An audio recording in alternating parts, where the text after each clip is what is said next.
बिस्मिल्लाहिर्रहमानिर्रहीम। अस्सलाम वालेकुम नाज़रीन, आप यूट्यूब चैनल देख रहे हैं। मैं इमरान खान हूँ। पहले तो एक चीज़ क्लियर कर देते हैं, हमें F9 पार्क में इस्लामाबाद की इंतज़ामिया ने इजाज़त नहीं दी थी कैंप लगाने की।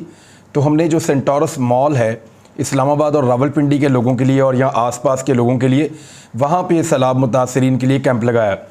हफ्ते की रात यानी कल रात को हम लोग वहाँ पे मौजूद रहे और बहुत बड़ी तादाद में इस्लामाबाद के, रावलपिंडी आसपास के शहरी आए और उन्होंने सैलाब मुतासरीन के लिए मदद की है।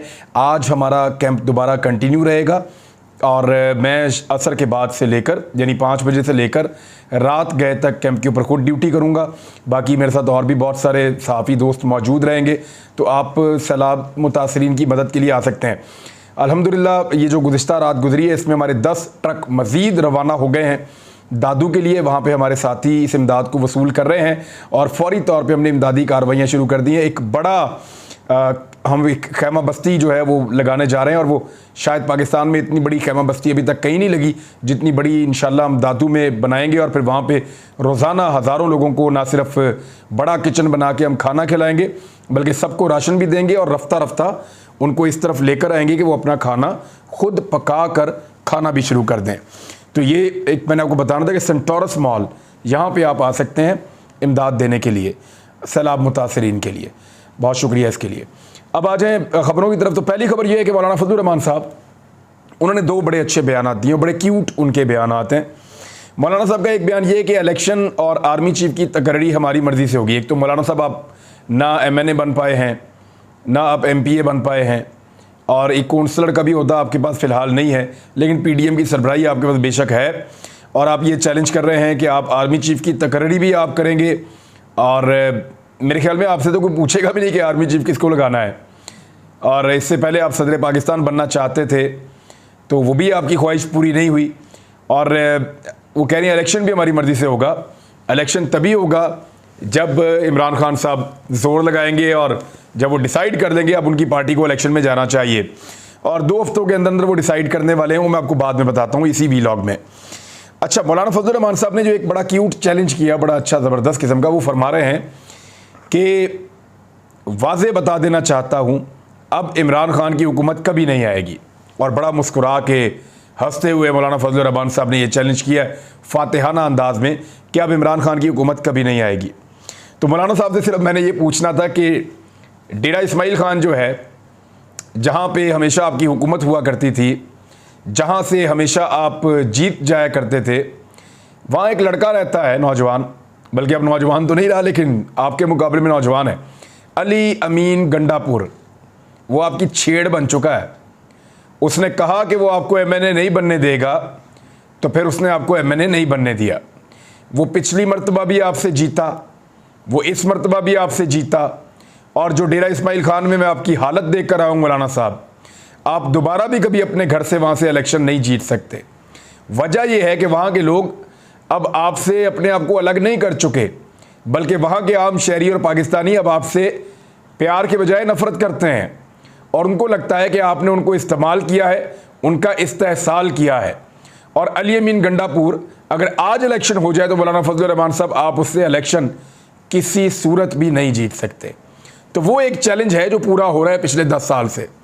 देखते हैं आपका चैलेंज जो है वो कितना अरसा पूरा होता है कि इमरान खान की हुकूमत कभी भी नहीं आएगी।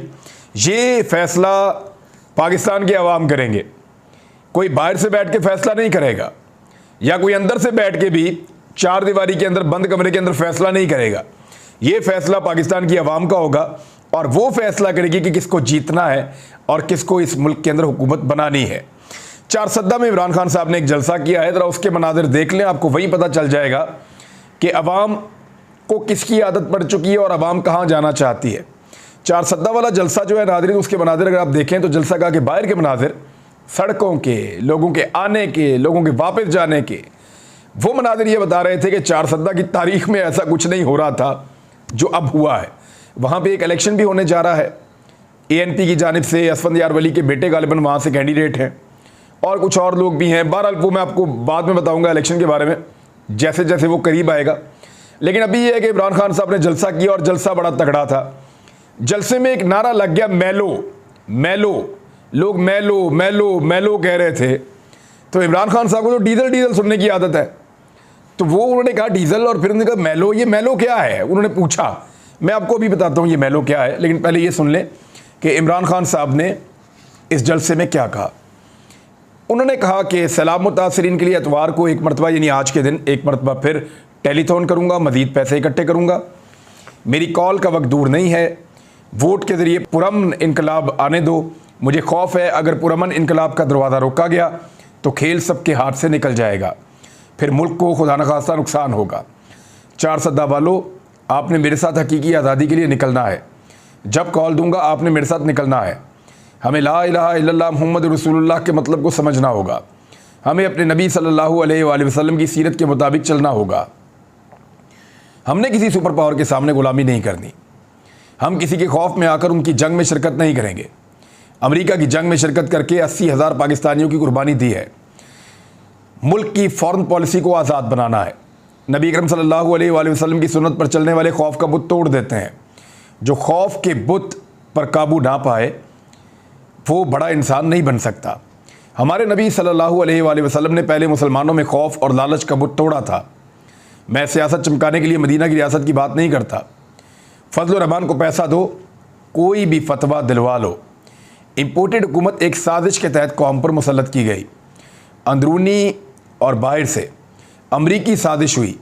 अब ये जो बहुत सारे दानिश्वर, बहुत सारे फ्रॉड का माल, जो सारे ये कह रहे थे ना कि इमरान खान ने अब अमेरिका के ऊपर भी कोई बात नहीं करनी और कोई अंदरूनी साजिश के ऊपर भी बात नहीं करनी, और अब वो रजीम चेंज पे ज़ुबानबंदी हो गई है, इमरान खान साहब की कोई डील हो रही है।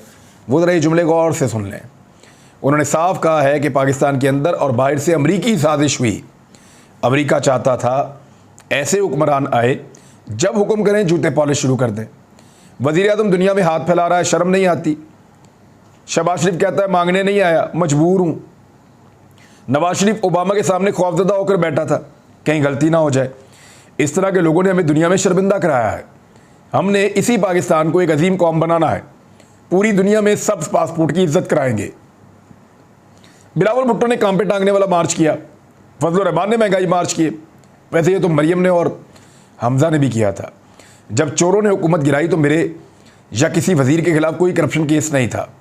उन्होंने इक़्तिदार में आकर चोरी किया गया 1100 अरब माफ़ करा लिया। शहबाज शरीफ, हमजा शहबाज को 16 अरब के केस में सज़ा होना थी। केस के 4 गवाहान हार्ट अटैक से मर गए। जब इन्वेस्टिगेशन होगी तो पता चलेगा कि इन्हें मरवाया गया। अदम एतमाद के दौरान डॉलर 178 और आज 236 रुपये पर चला गया है। पाकिस्तान का रुपया 30% गिर गया है। चोरों की बैरून मुल्क दौलत में 30% इजाफा हुआ है। हमारी हुकूमत में आलमी मंडी में तेल 103 डॉलर का था, आज 93 डॉलर से भी कम है। हमारे दौर में पेट्रोल 150 और आज 236 का है। हमारे दौर में डीजल फजल रहमान 145 और आज 250 रुपये फ़ी लीटर है। आलमी मंडी में पेट्रोल की कीमत कम जबकि पाकिस्तान में ज़्यादा है। हमारे दौर में बिजली फ़ी यूनिट 16 रुपये थी, आज 3 गुना बढ़ गई है। उन्होंने महंगाई के सारे रिकॉर्ड तोड़ दिए हैं। किसानों के बिजली के बिल ज़्यादा हो गए हैं। किसानों के मुजाहरे की पूरी हिमायत करता हूँ।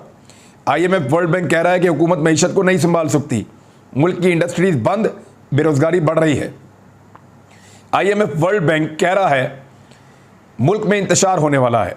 इम्पोर्टेड हुकूमत और उनके पीछे खड़े होने वालों को पैगाम देता हूँ, सुन लें। इम्पोर्टेड हुकूमत और उनके पीछे खड़े होने वालों को, समझ आ रही ना आपको, पैगाम देता हूँ, सुन लें। जो जिम्मेदार है कौम और उन्हें अल्लाह माफ़ नहीं करेगा। 50 रुपये मिलने वाला आटा 100 रुपये तक चला गया। खान साहब को कोई अपडेट कर दे, आटा अब 130 और 125 रुपये तक भी चला गया है। आज कौम पूछ रही है किसने साजिश की और कौन मुल्क को नीचे लेकर आया। इम्पोर्टेड हुकूमत हर हरबा हमारे खिलाफ इस्तेमाल कर रही है। इम्पोर्टेड हुकूमत और हमायत करने वालों को पैगाम है, जो मर्ज़ी कर लें, ये मैच अब आप जीत नहीं सकते। तो वो कौन है जो इम्पोर्टेड हुकूमत की हमायत कर रहा है? ये खान साहब ने उसके लिए बात की है। जितनी देर इलेक्शन नहीं कराएंगे मईशत उतना ही नीचे जाएगी। सिंध में जरदारी बैठा है, कोई भी पैसे देने को तैयार नहीं। आसिफ जरदारी को बिठाने का मकसद बिल्ले को दूध की रखवाली पर बिठाना है। कल फिर सैलाब मुतासरीन के लिए इंटरनेशनल टेलीथॉन करूँगा। 10 अरब इकट्ठा कर चुका, मज़ीद इकट्ठा करूँगा। ये चोर इक़्तिदार में बैठे हैं, दुनिया में कोई भी इमदाद देने को तैयार नहीं। ये अपना पैसा बाहर ले गए और दुनिया को कह रहे हैं पैसा दो। हुकूमत की सारी कोशिशें हमें और मीडिया को दबाया जाए। मालाकंड में अमन व अमान की सूरत हाल का मसला शुरू हो गया है। वफाकी हुकूमत को अपनी ड्यूटी पूरी करनी चाहिए। वफाकी हुकूमत अमन व अमान के हवाले से अपनी जिम्मेदारियाँ पूरी करे। मालाकंड में लॉ एंड ऑर्डर की सूरत हाल बिगड़ती जा रही है। मेरी कॉल का वक्त ज़्यादा दूर नहीं है। चोरों की वजह से मुल्क दलदल में डूबता जा रहा है। दलदल से निकलने का सिर्फ एक रास्ता है, साफ और शफाफ इलेक्शन कराए जाएं। सारी आवाम एक आवाज़ में कह रही है हमें इम्पोर्टेड हुकूमत मंजूर नहीं है। कौम कह रही है इन चोरों को कभी तस्लीम नहीं करेंगे। वोट के ज़रिए पुरअमन इनकलाब आने दो। मुझे खौफ है अगर पुरअमन इनकलाब का दरवाज़ा रोका तो फिर खुदा न खास्ता मुल्क को नुकसान होगा। एक ही रास्ता, साफ और शफाफ इलेक्शन करवाए जाएं। अब जनाब इस इमरान खान साहब की तकरीर के दौरान मेलो मेलो के नारे लग गए। तो खान साहब को आदत थी डीज़ल का नारा सुनने की, तो उन्होंने कहा डीज़ल मेलो, ये मेलो क्या है? उन्होंने पूछा लोगों से। तो जब उन्होंने पूछा तो वहाँ तो उनको नहीं पता चला, लेकिन मैं आपको बता देता हूँ। मेलो वहाँ पश्तो में लोग चार सद्दा में इसको रीच को कहते हैं। मेलो इंतहाई मादरत के साथ रीच को मेलो कहते हैं। और एमल वली ख़ान असफंदियार वली के बेटे को वो लोग छेड़ते हैं, ये नाम लेकर नामुनासिब है। लेकिन लोगों ने जैसे मौलाना फजलुर रहमान साहब का एक नाम रख दिया है, वैसे ही असफंदियार वली के बेटे जो एमल वली ख़ान हैं उनका नाम भी मेलो रख दिया है और वो रीच कह के मुखातिब करते हैं। तो इस तरह से है। लेकिन इमरान खान साहब को इस बारे में पता नहीं था कि ये क्या है, किसका नाम है और ये क्या चल रहा है। बहरहाल वहाँ पे लोगों ने बहुत इस बारे में नारे लगाए और बहुत ज़्यादा आवाज़ें उठाई हैं। अब मैं कुछ फैक्ट्स आपके सामने और रख देता हूँ। ये बात की है फवाद चौधरी साहब ने और दो उनकी अहम बातें हैं जो उन्होंने की हैं। एक, उन्होंने कहा है कि हुकूमत इंतखाबात की तारीख अगर दे दे तो बैठकर बात की जा सकती है। ये बात इमरान खान साहब ने बहुत देर पहले से कह रखी है। वो ये कहते हैं कि इंतखाबात की मुझे तारीख दो, फिर बैठकर बात करो कि निगरान हुकूमत कैसे बनानी है, फिर बैठकर बात करो कि मामलात को कैसे चलाना है, फिर बैठ के बात करो कि बाकी इदारों का, बाकी सारे सेटअप का, इलेक्शन के ऊपर रिफॉर्म्स करनी है या कोई बात अगर मईशत के ऊपर करनी है या अगर आर्मी के किरदार के ऊपर, जो सियासी किरदार आर्मी का होता है, उसके ऊपर करनी है। तो सारी बातें करने को मैं तैयार हूँ, लेकिन पहले इंतखाबात की तारीख थे। NRO 2 तो इन्होंने अपना मुकम्मल कर ही लिया है। इमरान खान साहब ने पहले शर्त रखी थी कि NRO नहीं दूंगा। बहरहाल अब फवाद चौधरी ने कहा कि 2 हफ्तों में हतमी कॉल दी जाएगी लॉन्ग मार्च की, यानी इसी महीने के अंदर इमरान खान साहब कॉल देंगे लॉन्ग मार्च के लिए। लेकिन हतमी कॉल से कबल महंगाई के खिलाफ एहतजाज होगा, ये फवाद चौधरी साहब ने कहा है। और PTI ने अब तैयारी कर ली है कि वो महंगाई के खिलाफ एहतजाज करेंगे। और इमरान खान साहब आजकल अपने जलसों में ये जो आवाम का एक हकीकी इशू है महंगाई का, उसको बहुत ज़्यादा हाईलाइट कर रहे हैं और इन चीज़ों को पब्लिक के सामने लेकर आ रहे हैं, लगातार लेकर आ रहे हैं। कुछ टिकटॉकर से बड़ा अजीबोगरीब काम करवा दिया था इम्पोर्टेड हुकूमत ने। लोग कहते हैं ये फ़ाद हुसैन का आइडिया था, लेकिन बहुत ही फ़र्क किस्म का आइडिया था। और वो जो टिकटॉकर से वो बेचारे वीडियोज़ डिलीट कर रहे हैं, सफाइयाँ पेश कर रहे हैं और उनकी सफाइयाँ लोग मान नहीं रहे। दूसरी जानिब को टिकटॉकर ये कह रहे हैं कि हमारे साथ भी रब्ता किया गया था और 50,000 रुपये देने का वादा किया गया था कि आप एक वीडियो कर लें आपको 50,000 रुपये मिलेगा। आपने कहना ये है कि शहबाज शरीफ साहब की जो मीटिंग हुई है वो बड़ी कामयाब हुई है और बड़े ज़बरदस्त उनका दौरा चल रहा है। इस बारे में वो एक स्क्रिप्ट आपको मिल जाएगा, आप वो बोल दीजिएगा। तो अब कुछ टिकटॉकर ये क्लेम कर रहे हैं, उनका दावा है, जिनके मिलियंस के अंदर फॉलोअर्स हैं, वो ये कह रहे हैं कि हमने इनकार कर दिया था और हमने कहा था कि हम झूठ नहीं बोल सकते और इस तरह की चीज़ें हम नहीं करेंगे, ये आप प्रोपेगेंडा कर रहे हैं। तो अब जिन लोगों ने ये किया था पैसे की लालच में, कुछ इतलात के मुताबिक उनको शायद पैसे मिले भी नहीं और वो वीडियोस डिलीट कर रहे हैं। कुछ इतलात के मुताबिक वो जो है वो अब माफ़ी तलाफ़ी भी करवाना चाहते हैं क्योंकि उनके अपने फॉलोअर्स बड़े मुतासिर हुए हैं। और पाकिस्तान के अंदर आपको पता है इस इम्पोर्टेड हुकूमत को जो भी सपोर्ट करता है उसकी बैंड बज जाती है, पाकिस्तान की आवाम उसको नहीं छोड़ती। अब आ जाए 2 ऐसी चीज़ें हैं जो मैं आपको बताना चाहता हूँ और उसकी तरफ हमें तवज्जो करनी होगी पाकिस्तान को बहुत ज़्यादा। एक ये कि सैलाब के बाद पाकिस्तान में बीमारियों और अमवात का ख़तरा बहुत ज़्यादा बढ़ गया है। अक़वाम मुत्तहिदा ने इस हवाले से ख़बरदार कर दिया है और उन्होंने कहा कि WHO $10 मिलियन के बाद इमदाद के लिए नई अपील जारी करेगा और लोगों की ज़िंदगियां बचानी हैं। और जो इसमें ज़्यादा ख़तरनाक बात है, दूसरी खबर वो ये है कि अक़वाम मुत्तहिदा के बच्चों की बहबूद का एक आलमी इदारा है, उसका नाम है यूनिसेफ। तो यूनिसेफ के मुताबिक 34 लाख सैलाब ज़दगान के जो बच्चे हैं वो फ़ौरी इमदाद के मुंतज़िर हैं। बच्चों को भूख के साथ साथ बीमारियों ने घेर लिया है। देखिए, जब आप भूखे होते हैं तो आपके ऊपर बीमारी भी ज़्यादा इफ़ेक्ट करती है। तो आप खाना खाते हैं, आपके अंदर एनर्जी होती है, तो आपकी क़ुव्वत मुदाफ़ियत भी बढ़ती है। मैंने वहाँ जितने सैलाबज़दा इलाकों में मरीज़ों को देखा तो मुझे उनके अंदर ग़िज़ाई किल्लत भी नज़र आ रही थी, और ग़िज़ाई किल्लत की वजह से लोग जल्दी बीमारियों का शिकार हो जाते हैं। लिहाजा खुराक के साथ साथ उनको अद्वियात की ज़रूरत है, उनको डॉक्टर्स की भी ज़रूरत है। हम अपने तौर पे इसके लिए कोशिश कर रहे हैं। हुकूमत पाकिस्तान आलमी इदारों और पूरे पाकिस्तानियों से, चाहे वो पाकिस्तान के अंदर हैं चाहे पाकिस्तान से बाहर हैं, उन सबसे गुजारिश है कि आगे बढ़ें, अपने हमवतनों की मदद करें। अब तक के लिए इतने, अपना ख्याल रखिएगा, अपने इस चैनल का भी। अल्लाह हाफ़िज़।